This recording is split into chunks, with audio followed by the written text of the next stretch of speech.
Alright, so let me kind of quickly get into what I mean by this. Everything that you think is a lie. So, I can't really visualize anything that well inside of my head. So, I like to use drawings or whatever, pictures. So, let's go here.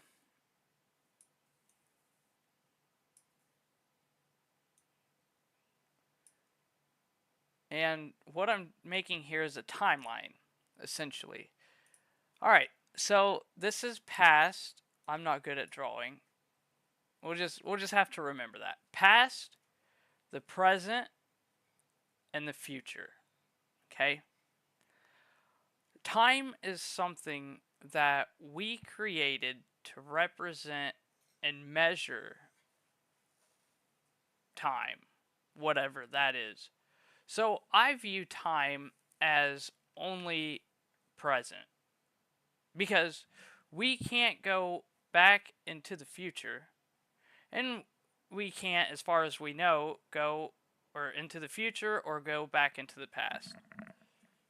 So essentially, we can't time travel, right? All we know is our existence right now, which is in the present. That's all I experience is the present. I don't experience the past, I remember the past, okay?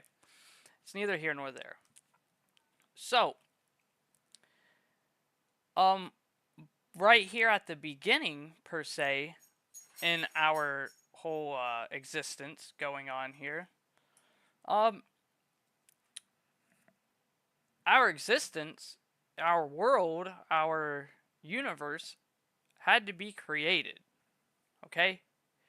So when Einstein did his theory of relativity or whatever, you know, it says matter cannot be created or destroyed, only changed, right? And if it can't be created or destroyed, then a lot of that doesn't make sense to me. Because let's say, you combust gasoline in your car. Everybody does it every day.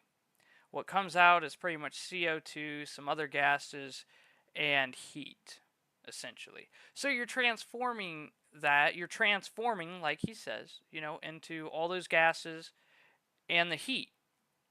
What is heat? Heat is just energy. So essentially, the heat inevitably dissipates into stagnant nothingness, in my opinion.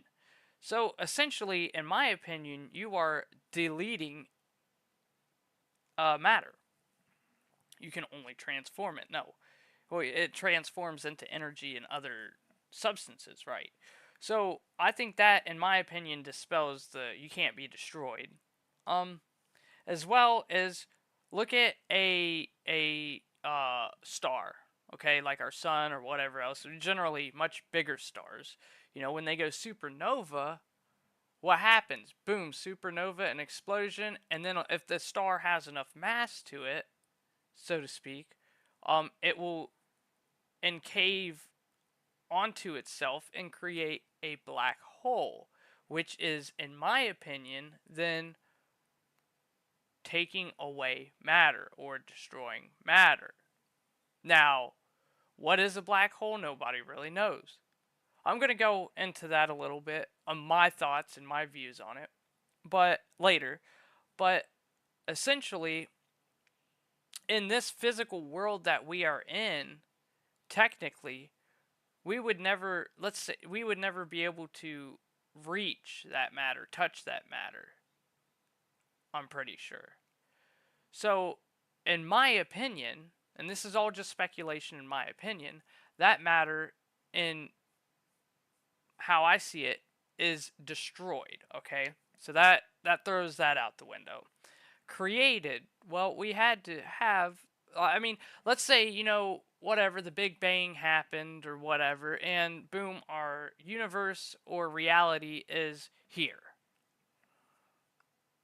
Well, how did all the matter get into our reality?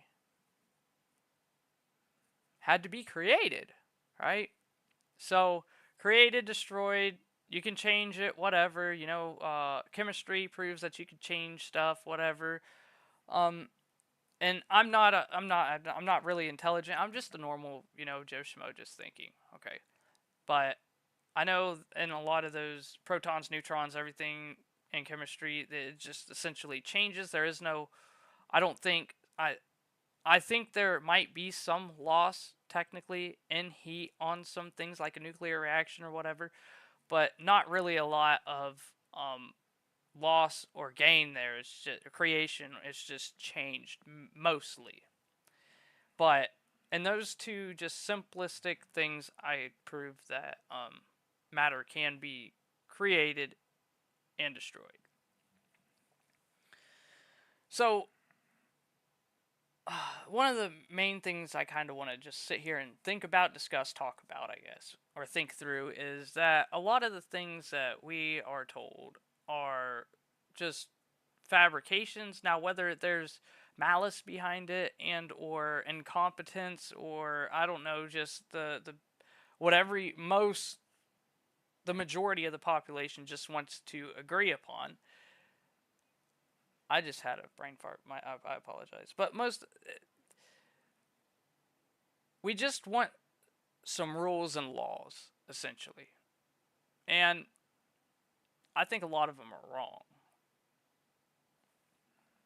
Um, so like with the pyramids, okay. All right, I just want to the vases and the pyramids. Like we don't have the technology to be able to do any of that. Those stones are so heavy.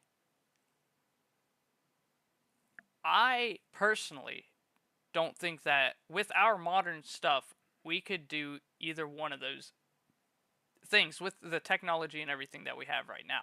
Now maybe we could engineer and or build something to be able to quarry the stones, move them efficiently and all this other stuff. Probably we could if we spend enough resources and time and everything else. Yeah, I believe that we could do that stuff, or the vases and everything else. I believe my biggest question is why would they build it? Because it has to have some type of purpose. When you're hungry, you eat, right? And what I'm meaning by that is if you're hungry, you will go out and either, poach something or, dress it, butcher it, cook it, eat it. You have to put all that energy because you get an outcome at the end. So it looks to me, and given the timeline, evidently 20 years, that's like 100 and something blocks every hour or something for, I don't know. The math on it's crazy, and it's running 24/7 a day at that. So to me, it would have been an easy process for them to be able to do that. And I I feel like, you know, to get something to be able to move easily, as far as I could understand, normal physics, because a lot of it does make a lot of sense when somebody represents it that way, and I can't come up with another way to think about it to show, hey, here's a better explanation or whatever. But let's say this is our Earth. I know I'm not good at drawing. Here, let me make it thicker so you guys could probably see it better. Goodness, I don't even know how to do that.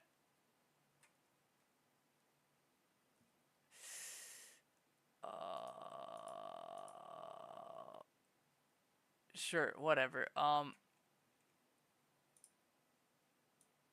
Right. Okay, there's our Earth. Let's say this is one of those blocks. Okay? Now, even if it's sitting this far from it, there's still, like, here, let me make a couple more. One touching, one further away, one all the way over here.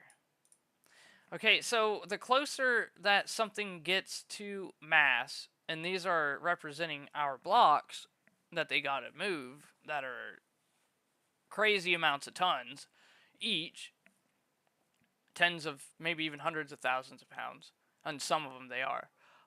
If one is touching the Earth, that's going to have the most significant force of gravity on it. Now, let's say like this is somewhere out, the moon per se. The moon has smaller mass, gravity would have less, you know, um, pull on it. So it would be, in theory, easier to move. Now, if you got one way out here just in the middle of nothingness, it would be even more easier to move. But here's what I want to get into is, let's say you have a stick figure guy, okay? This guy's out into, boom, get a stick. Just a stick guy, okay? Yep. Oh, I'm not good at art, guys. I'm sorry. You know what? Screw it. It doesn't have to be perfect, right? It's going to look a little wonky, but just forgive me. Okay. Boom. So this guy is touching this block out in space, right? All right. Now, it's a vacuum, so you're not able to touch anything around you pretty much, right? So if you push this block as hard as you can, it's going to go this way, and then you are going to fly that way. And then you will, I'm saying you are in the middle of nothing for hundreds of light years or whatever. You guys are just going to separate, on and on and on and on and on and on forever and ever end. All right. And you'll probably never touch that block again. So it's just as impossible to move that stone in space in a logistical way as it is on Earth. Okay? That's just me thinking through this. Because even if you just held on to it, right? You still have like a mass problem. Because you're not going to be able, what are you going to do? Swim in the, you're not going to do anything. You're not moving anywhere. You have to have something to propel yourself off of, essentially. So you wouldn't be able to move it out there. And you wouldn't be able to move it on Earth, right? Because it's too damn heavy. So what I'm getting at here is, essentially, to be able to make this big ass rock move anywhere, you got to have two things. The Earth itself, essentially, because that's just mass to be able to move on, with gravity, right? Because you have to be planted to the ground, everything else. You have to have the Earth and gravity. And you have to trick this thing into being lighter than it actually is. Now, how you do that? There's only kind of two ways that I could think of right now, which is you have to trick all the atoms in this cube right here, and that one with the line in it, to think it's all the way this far, terribly far away from the Earth, tricking all those atoms into that, to where the mass isn't affected by the Earth's gravity. That would kind of have to deal with, like, essentially some type of teleportation, which at that point you might as well just teleport the block over to its location. So I don't think that's the answer. Or maybe they did have some type of teleportation. Who knows? I don't know. I'm just throwing ideas out here. Or you would have to um, trick the atoms that are in this block to pretty much be existent in our current present timeline existence for you to be able to I don't know, like you would have to pretty much have this block here before the earth was here for it not to be affected by the gravity. Or now we're starting to tinfoil it up a little bit. I think this is like a chip bag, but I got a little tinfoil here for you. Um, or you have to let me start a new file. New. Don't save.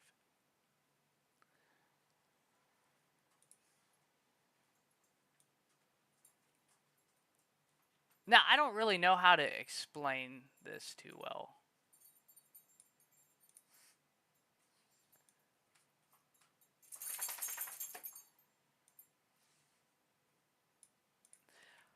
But I feel like, let's say,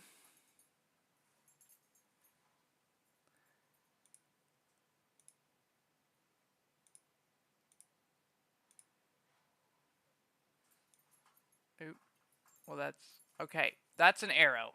Let's say this one's our reality. Okay? It's just like a cloak, a blanket. I really don't know how to describe it. But, like, I could kind of, I guess, think it. I don't know, because I don't visualize things very well. But it's like kind of like a TV screen that you're looking through. It's just like the screen, I guess. I don't know. Not really 100% sure how to describe any of this. But this is our reality in which we exist, we do everything. And, there's plenty of other ones. Now, what those are, I don't really kind of know per se, or really anything, mathematically, logistically about them at all. But you kind of just figure out how you could tear a void somewhere in there, and then I believe on the other side of this, you have like, let's say this one's like a positive, right? And then this one's a negative. Because this, I'm going to kind of get to all this here in a minute.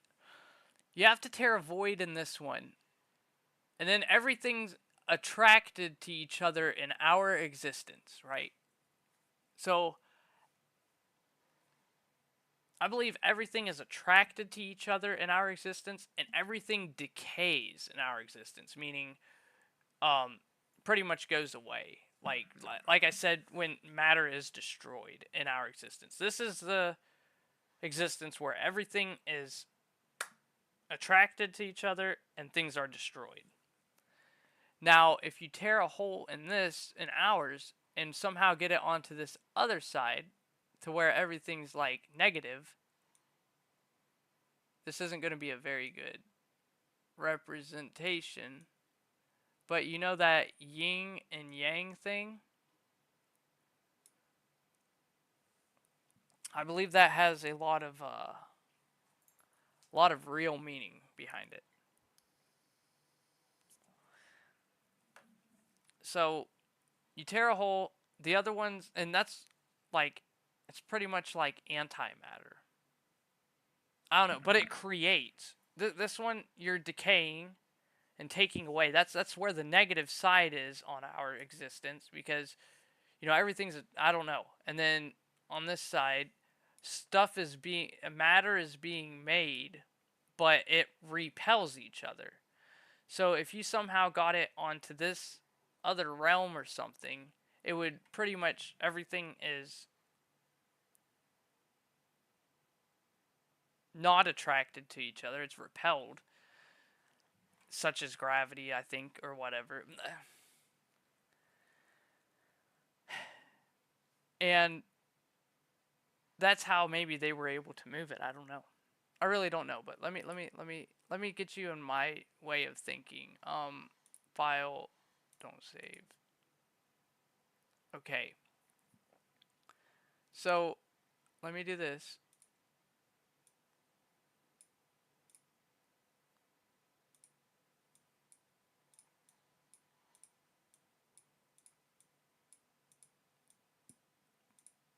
Nothing here has to be perfect. I'm sorry, I'm bad at art. Maybe I'm just crazy, who knows?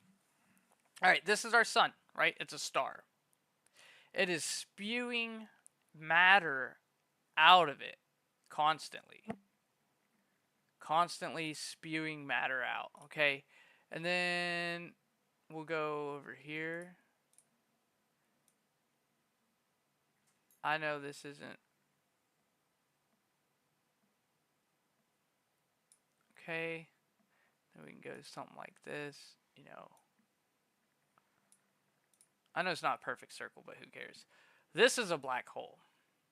That is constantly taking matter into it.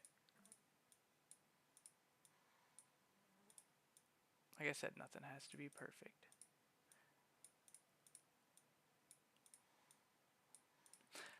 But, you know, matter is constantly moving into it. But it still has essentially the same properties as a star does. Right? Because of the gravity. This has a lot of mass, you know, gravity on it. But my biggest thing on this is, you know, let's say file, new, save. Oh, I didn't want to save. File, new. But what I was going to say is your yin is the sun spewing matter out of it. Yang is the dark, the black hole, which even sucks light in, which is polarizing opposite of it, and sucks matter into it. And where does it go? I couldn't tell you. I think to another dimension, honestly. Years ago, I think it was about 2 years ago. I could show proof if anybody wants. I could go, you can look at the metadata on my cell phone, on the text message, on the day it was sent. I told my mom that we were inside a black hole. I've never taken really, besides, you know, high school chemistry, I've never taken any physics class. But I guess I kind of have a good knack and understanding of it on, you know, just my normal day-to-day operations. I don't need, now I'm having another brain fart. Give me a second. What was I getting at? We got the black hole, the yin and yang.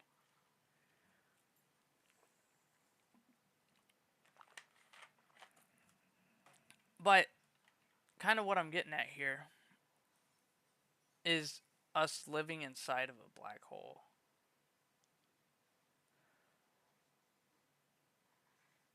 That's the only thing that I can, you know, the Big Bang starting when the sun does a supernova. You know, let's say it's this big or whatever, and it's a huge star, and our universe is constantly expanding outwards from it. You know, after it does the Big Bang, it comes back in. That'll be the start of our universe, and it's constantly expanding. But it doesn't make a lot of sense to me in the aspect that, you know, space is all a vacuum of literally nothingness all around it. Mostly, it's just empty.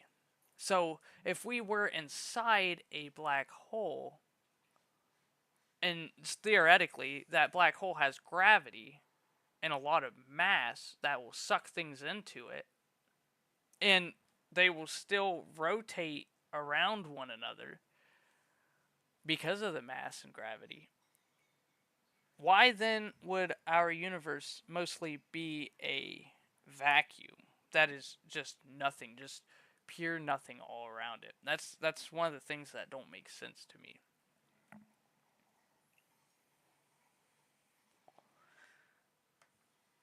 But I've seen a couple videos of, you know, online people saying that A lot of scientists think that we're in a black hole. I kind of get behind the idea because nothing makes any type of sense at all in our physics.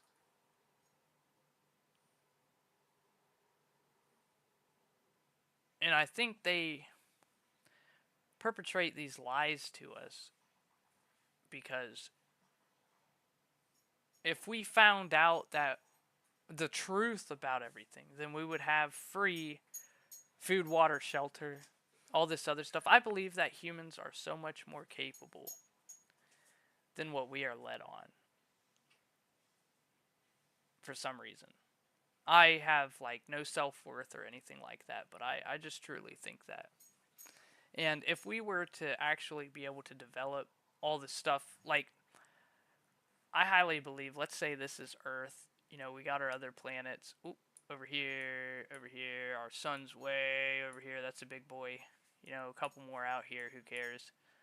Those aren't really good circles, but, and this one's Earth. I'll put another bubble around it, okay? That's Earth. Like, I honestly, truly believe, because of how nothing makes sense, our leaders here,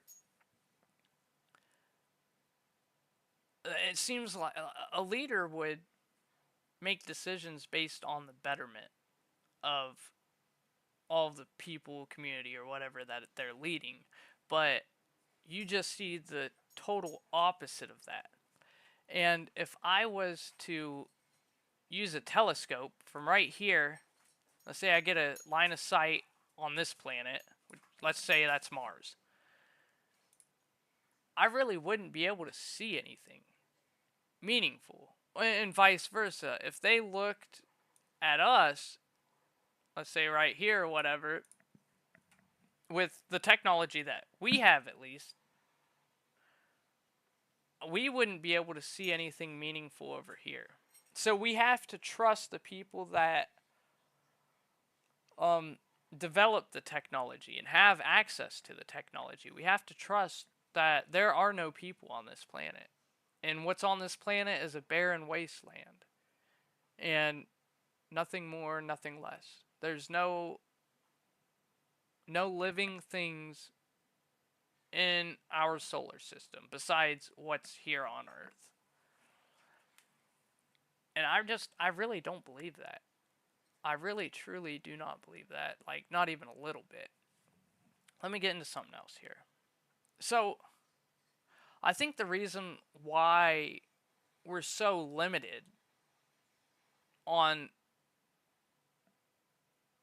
our discoveries on this planet is because, new. Don't save. You have like, oops, let's call that an eyeball. You have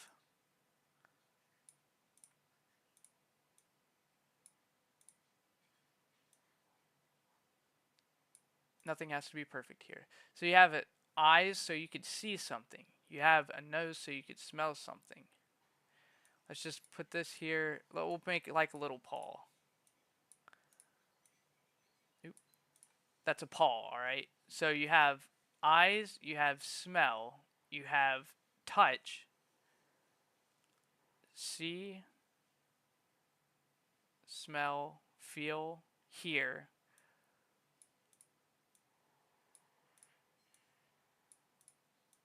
We'll just say that's an ear. We have 5 senses. And then taste, which, I don't know. We'll just say that's a tongue, right? So we're able to interact with our world with these 5 senses that we have developed. And these are the only ones that we know as of for the present. So you interact with your world around you with these 5 senses. But if you maybe like look at an insect, maybe they see stuff in infrared as to where we can only see so many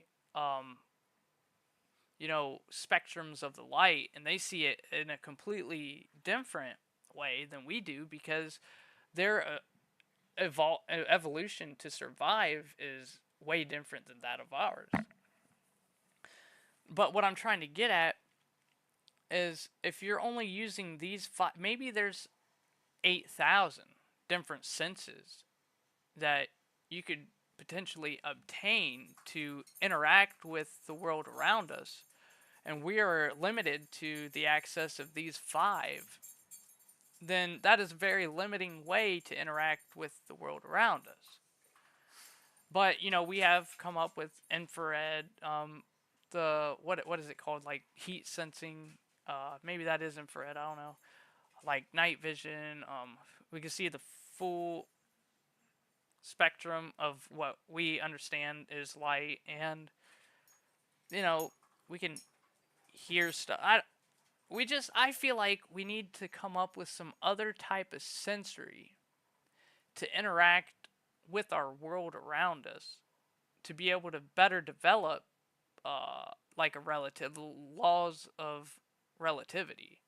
And I think if we did that, we would get a lot further a lot faster than just playing this fucking guessing game of throwing a rock in a bucket, or throwing a rock that's 200 yards away as hard as you can with the blindfold on, and then just throwing it and hoping, hey, something will get into the bucket eventually.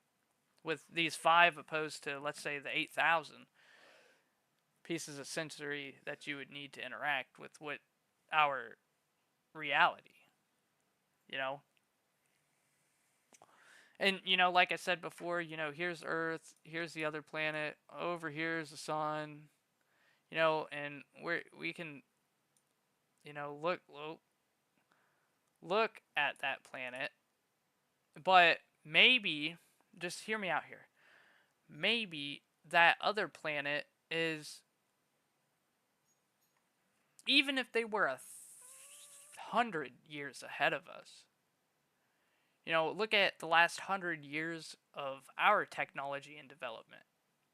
Look at how far we've come. I remember in like 2011 or something like, it's probably 2010, maybe it was 2011, maybe it was 2012, I don't know, but it was after or before 2013 when I graduated. I remembered when I had like a little touchscreen phone. It was really, yeah, you'd look at it now and probably laugh, but and they told me that I could hook it up to the internet, and then I learned about apps, and then I learned about all this other stuff, and I was like, what, you're telling me I can get on like Facebook on this thing? And I was just mind blown, right? And let's say it was 2013. I'm not really good at math, but 23, so that was like 12 years ago, 13 years or something like that. Probably more like 14 or 15 years ago that happened. But just in those 15 years, you can download and play Call of Duty on your cell phone. You can play actual games that I could barely play on, my mom's PC back then. You could play those on your cell phone. So we've come, just in the last 10 to 15 years, we've come an astronomical, huge way. But if they were even 100 years ahead of us, they would have much more sophisticated ways of monitoring us. And maybe that's what, like the UAPs and whatever else that's happening in the world is, these people coming over, boom, checking in, because it's around nuclear equipment and, high stress situations that we generally see them. So, and what I'm trying to get at here is our leaders over here in our world don't make good decisions for us. It seems like, hey, America's given all this money to other countries, this, that, the other, blah, blah, blah. I think the reason it feels like we have no leadership here and it's just a whole bunch of yes men in our governments and stuff is because they have to ask Big Daddy over here, hey, is this all right? And then they come back and say either yes or no. And that's why these mega corporations have to make multi billions of dollars, ripping everybody off, have to consume more and more and more and more and more and more and more and more money, is because I believe that we on planet Earth are slaves to one of these other planets that have, whether it's intelligent humans or humanoids or just completely different, civilization. And if everybody in the world were to think this way and understand this, probably would quit going to work willingly. And then we would have not only a conflict, with ourselves over here, but then we will have a conflict with our real leaders over here. And then our big boys that are rich and pampered all day are probably going to get their asses kicked a little bit by not only us over here, but them. And I believe that's why all the things that are happening in our leadership and governments and whatever else. And it seems like it's all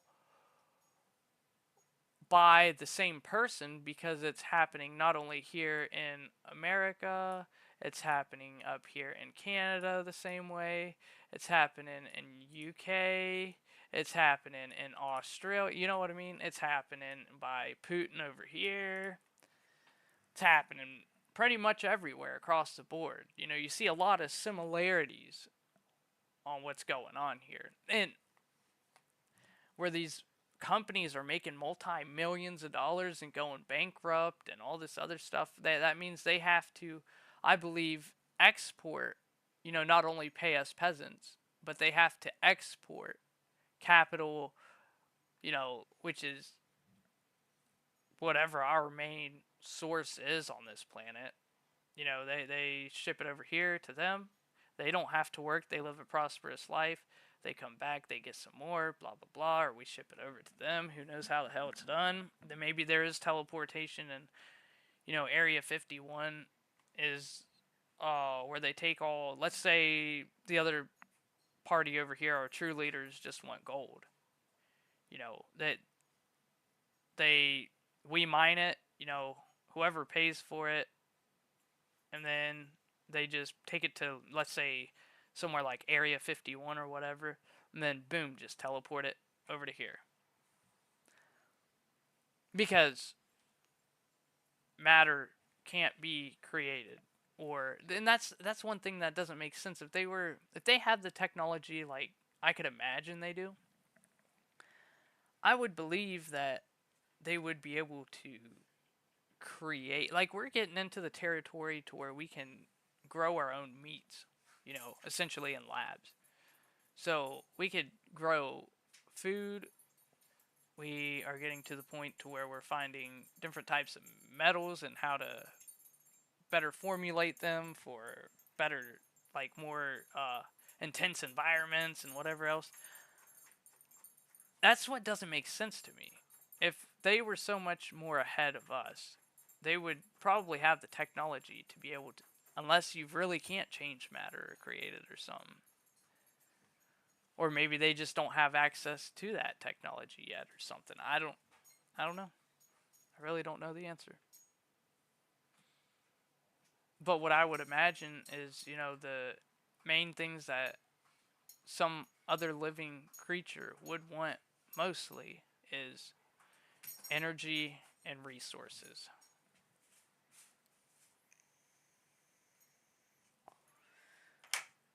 But I don't know. That's just like my thought process on a lot of different things. That's like what I just generally think about. And I think